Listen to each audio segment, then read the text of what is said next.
Mr. David Licauco, is it true na out na nga sa teleseryeng Never Say Die with Miss Jillian Ward? Ang lahat na yan. But before that, if you haven't subscribed yet to my YouTube channel, please don't forget to like, share, and subscribe at i-hit mo na rin ang notification bell for more showbiz updates.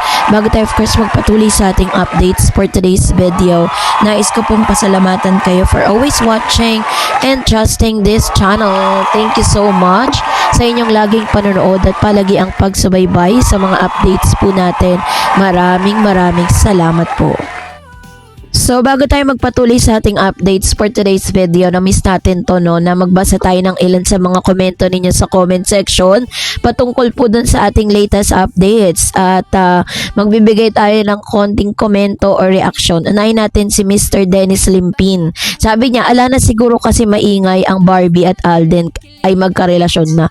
Ano daw? Sabi ni Miss Celia Pedrahes, kasi gusto ni David si Jillian kasi date sila sa hotel. Ikaw Eman, sana tignan mo si Jillian kasi ginagamit ka lang para magkapera sa'yo. Ha? Grabe yung mga comment dito ha. Talagang over the backod kayo ha. Grabe kayo gumawa ng chismis ha.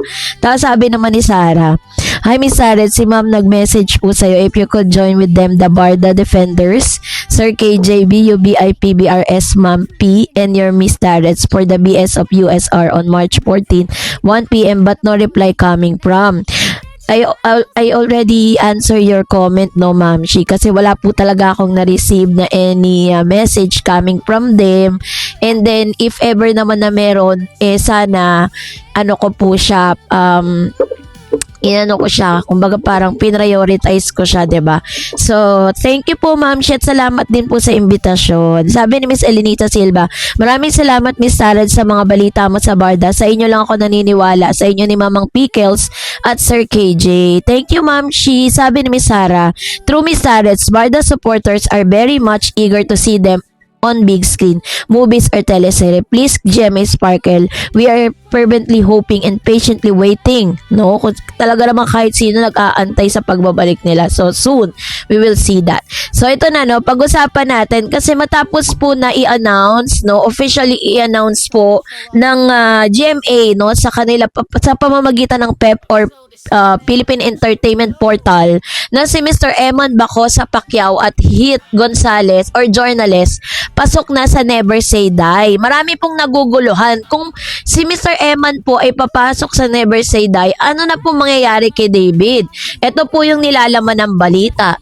Sina Eman Bacosa Pacquiao 22 at Hit Journalist 16 ang gaganap sa mga bagong karakter na mapapanood sa Never Say Die. Ang primetime action drama series na pinangungunahan ni na Jillian Ward at David Licauco. Mag-uumpisa sa Lunes, March 16, 2026 ang taping ni Eman para sa Never Say Die, pero hindi pa inaanunsyo ng Kapuso Network ang papel na gagampanan niya. Hindi na pinagtataka ng mga taga-suporta ni Eman ang pagkakaroon nito ng special na partisipasyon sa Never Say Die. Nararamdaman nilang malaki ang posibilidad na makasali yung young boxer sa teleserye ni Jillian ang magdeklara siyang crush niya ang kapuso actress. Ang pagpunta ni Jillian sa Bohol para sa personal na suporta ng laban ni Eman sa boxing noong Feb 28, 2026 ang prelude o pahiwatig na sa nalalapit na pagsasama nila sa isang proyekto at mangyayari nga ito ngayon sa Never Say Die. So gaya ng kanyang ama, ang pambansang kamao na si Manny Pacquiao na walang karanasan sa pag-arte, ang magbibida sa 2001 movie na Basagan ng Muka ay walang acting experience si Eman. Ang Never Say Die ang unang acting assignment niya. At pinag-uusapan ngayon, since si Mr. Eman Pacquiao Bacosa ay meron po siyang parang karakter na gagampanan dito po sa Never Say Die, maraming mga nagtatanong paano na raw si David Licauco. Aalisin na ba si David? Siya ba ay siya ba ay out na sa nasabing teleserye? Ang sabi po ng balita, i-add on, which means wala po silang tatanggalin but magdadagdag sila ng flavor kasi nga parang trending ngayon itong si Mr. Eman Bacosa Pacquiao at saka si Miss Jillian Ward. At ang dami pong mga fans po ni Jillian at ni Eman na nagre-request na papasukin sila dito. So ibig sabihin sabihin pala, ito pong Never Say Die, you can add on another character. So there is a possibility na si Miss Barbie Forteza, since she is ngayon libre, although may ginagawa ata sila, no, kasi parang wala tayong napapabalita na ginagawa na nila ni Enchong D yung kanilang series sa Netflix. So I think this is also the best time para i-add on din si Barbie para sa nasabing serye. Ito po yung chika. Kaya daw po gumagawa ng paraan ang GMA na talagang mag-add on ng mga character, kasi nga yung Never Say Die, hindi po ganun kalakas, hindi po siya pinag-uusapan, hindi siya ganun kaingay, hindi siya ganun kabongga. Kaya po ang ginagawa ng GMA, humahanap sila ng way para talagang mas pag-usapan, since eto na, no, napabalita nga si Eman, mas naging kapanapanabik ngayon sa mga manonood na papasok si Eman Baco sa Pacquiao sa nasabing serye. So which means talagang mali yung naging fairing, 'di ba? Hindi talaga Jillian at David Licauco ang dapat Barbie at David, hindi Jillian at David.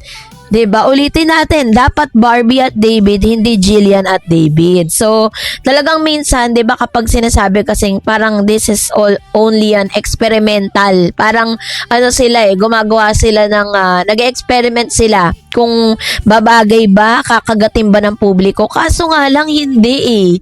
Mas marami pa rin talaga at mas matibay pa rin talaga ang mga Barda fan.